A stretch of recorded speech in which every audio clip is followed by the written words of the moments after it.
Well, I have my batting, my spray adhesive, my quilt top, and the fabric I chose for the backing and the binding. So let's see if we can put all of this together and make a quilt.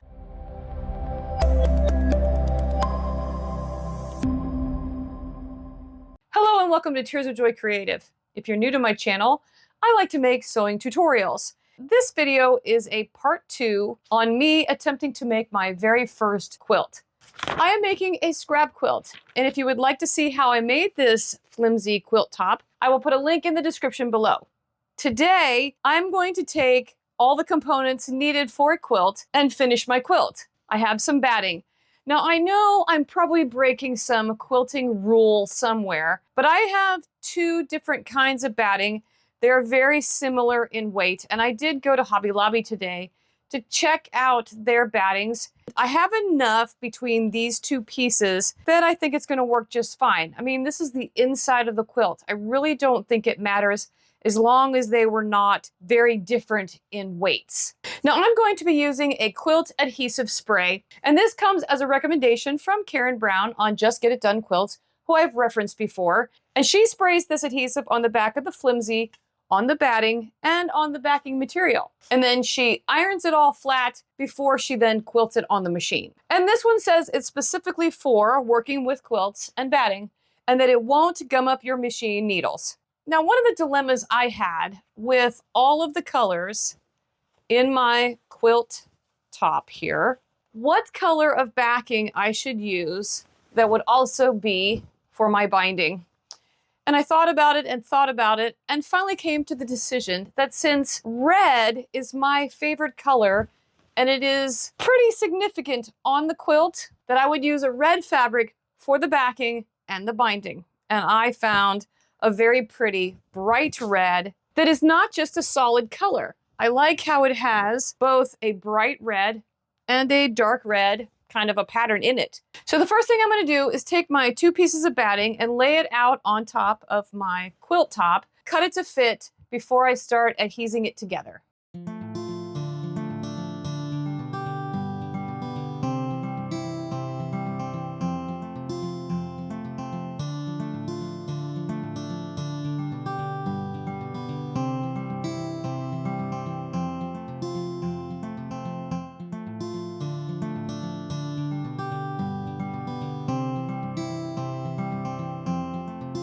There is an old saying that says, the best laid plans of mice and men often go awry, which basically means that no matter how much care and preparation you put into something, unexpected events can still ruin your plans. For me, it was thinking that sandwiching these 3 layers together was going to be easy, and just because I had planned this out in my head, that it was all going to go smoothly. Totally ignoring the fact that I had told myself multiple times that I needed to zigzag these 2 pieces of batting together before trying to glue them to the top layer of this quilt. That was mistake number 1, thinking that I could get this flimsy to lay flat without doing that. I soon realized, after having to continually lift and move the top layer around to smooth it out, that I was slowly separating the 2 pieces of batting and finally decided to rip them both off, sew them together, and start over again. Which brings me to mistake number 2. Just because I believe that the process of sandwiching these 3 layers together is simple and will be easy, that in fact it was not. I will say that I don't think I have ever had a sewing project that I have not enjoyed or hated. Sewing is one of those things that comes second nature to me, and I don't really have to think about it when I am sewing. Even when I'm working with a new pattern, I still enjoy the process. I am not in the slightest bit enjoying this because I am becoming very aware of how challenging it really is getting this top layer to lay flat onto the batting. A lot of it comes from the fact that not all of my fabrics in this quilt are cotton, and because of that, there is extra stretch in certain areas that are causing it to ripple. The words, "I will never make another quilt ever again," are running over and over inside of my head. There has got to be an easier method of doing this than what I'm doing. Eventually, I get to a point where I believe it's as flat as I can get it. For the backing, I'm folding my 4-yard piece of fabric in half, sewing the selvage edge together. Then I cut down the folded edge, open it out flat, and press open the selvage edge, along with pressing all of it to get the creases out. Now before gluing this onto the backing, I thought it best to do a test fit, which looks pretty good. I also thought it best to put some weights on the corner of the backing to kind of hold it in place as I try to lay these 2 layers on top of it.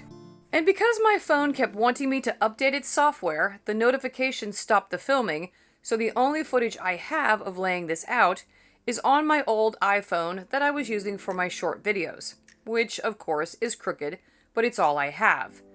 I did try to lay this out a bit differently by spraying the backing in sections in hopes that it would flatten out a bit easier, which it did, but I was still hating this process. All in all, I am mostly satisfied with the way this looks and have decided it's time to move on to the next step, pressing all of these layers together. The next day. And yes, I'm doing that here on the floor, which is fine, as I'm not using any steam. I need to press it on the floor because if I pick this up and try to press it on my ironing board, it's going to shift. Which brings me to mistake number 3, that I did not cut the batting big enough to have extra around the edges of the flimsy, because as I press the top, it's growing to be almost past the edge of the batting, and there is nothing much I can do about this now. I'm also starting to notice as I press the top layer that the backing is not flat on the bottom, which is just adding to my frustration. But basically, when you put these 3 layers together, it's a process of back and forth. You press and flatten the top layer as much as possible, then flip it all over and adjust the backing. Then flip it over again and keep repeating the process until you get it as flat as possible with no wrinkles in your fabric as best you can. Now my plan for quilting this on the machine is to sew long wavy lines that are roughly 2 inches apart, so I'm drawing out the first line down the center of the quilt. I'm also taking the time to safety pin this all together so I can keep it from shifting as much as possible.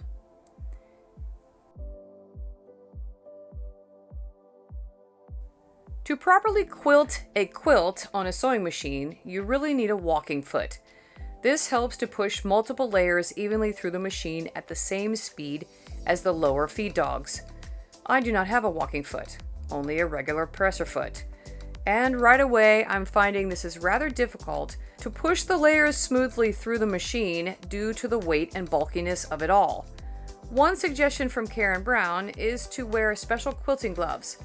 I have a pair of work gloves that I went and got that seem to work a lot better in helping me to hold the fabrics flat and push them through the machine. And after sewing the very first row, everything seems to be good on both sides. My now dilemma is whether or not I like the red thread. I thought since there are so many red highlights throughout the quilt that this would be a good color to use. But now that I see it here in front of me, I've decided that it's going to detract from all the other bright colors in the quilt. So I'm going to put white in my needle thread and leave red on the bottom. But after sewing it a bit, I noticed that the bobbin thread is coming up through and showing through on the top, and I really don't like that either. I'm sure it has something to do with my tension being off, so I'm going to put white in my bobbin thread and leave it at that. And as I'm sewing, I understand why you need a walking foot. All of these layers are not going through the machine at the same speed. The top layer is being stretched toward me, and the bottom layer is being pushed forward through the machine at different speeds. So now my big dilemma is whether or not I'm going to take a large portion of this stitching out so I can fix these ripples. When I look at it through the lens of my camera, it looks a lot worse than just standing there staring at it on my table. I understand now why ladies who quilt have it pulled tightly together on a big wood quilt frame, and then they sit there and hand quilt for hours at a time. It makes it a lot less of a chance for all of your fabrics to twist and ripple. The goal is to have something that I'm proud of at the end. And yes, I know that this part of the process of making this quilt has been very tedious, but I tend to be a very impatient person. I sew very quickly, and this is making me go a lot slower. In order for me to have something that I'm really proud of, and that when I'm on my couch watching a movie and have this quilt draped across my lap, I don't want to sit there with a whole lot of regrets. So I'm going to take probably the bottom half and part of the side apart, and then pin it together a lot differently, and maybe even pin each section instead of trying to pin the whole thing at one time. After taking out a good portion of the stitching, I first pinned the red backing layer just past where the wavy line would be sewn. Then I flipped over the quilt, drew out the new stitching line, and then pinned it into place. I also found a darning foot in a box of attachments that go to a tabletop version of my commercial machine I use in my videos. When using this type of foot, you have to carefully push the fabrics through your machine as your needle goes up and down. It took me a while to get the hang of this, but eventually it got easier to maneuver around all of the curves.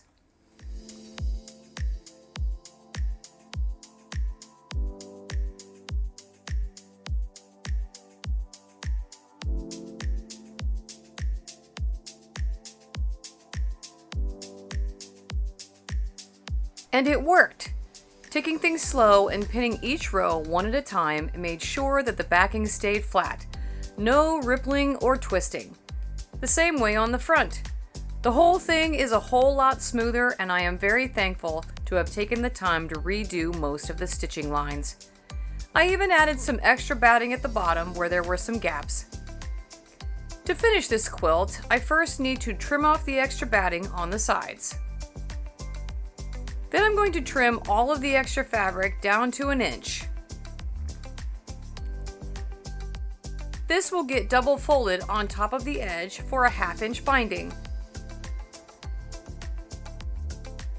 Before sewing down the binding, I need to miter the corners. To do that, I fold under the fabric on both sides of the corner and place a mark on both sides where they intersect. I also place a pin at the corner, and on the inside mark that as well. I then bring the folded fabric together and stitch from the mark to the corner mark.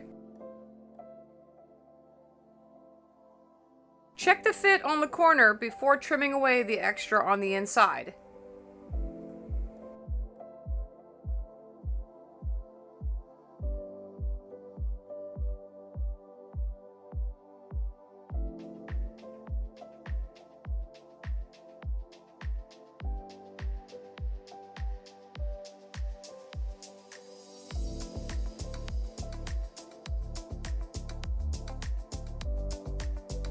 And that's it. It's done. My quilt is actually finished.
And here it is on my queen size bed to give you an idea of the size of it.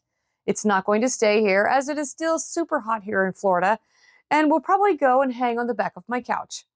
I do like to sit with a blanket when I watch a movie or read a book at night, and I'm going to be very proud of myself whenever I look at this. My hat's off to all of you wonderful quilters out there who are watching. And for anyone who hasn't made a quilt yet, I hope that my frustrations don't deter you from adventuring into the world of quilting. But I will say, I have learned a whole lot from just going through this process. Number one, you must press everything from the start. Pressing your fabrics is one of the most important things that you can do when it comes to this process. Two, use cotton fabrics. Mixing cotton with other woven fabrics caused a lot of stretching issues. Three, if you're going to quilt a quilt on a sewing machine, you really do need to use a walking foot.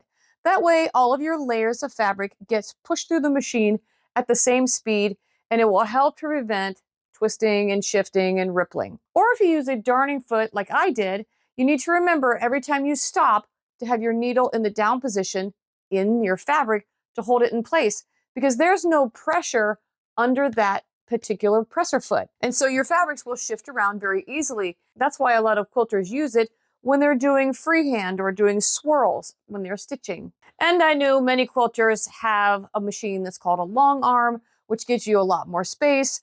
And a long arm machine is built much better for quilting. And if you like this video and you're interested in learning more about quilting and you want some in-depth tutorials, I highly recommend that you check out Karen Brown's channel called Just Get It Done Quilts. She has a ton of videos on her channel from beginning to end, all about quilting. Thanks for watching. Don't forget to hit that like button and stay tuned as the sewing madness continues.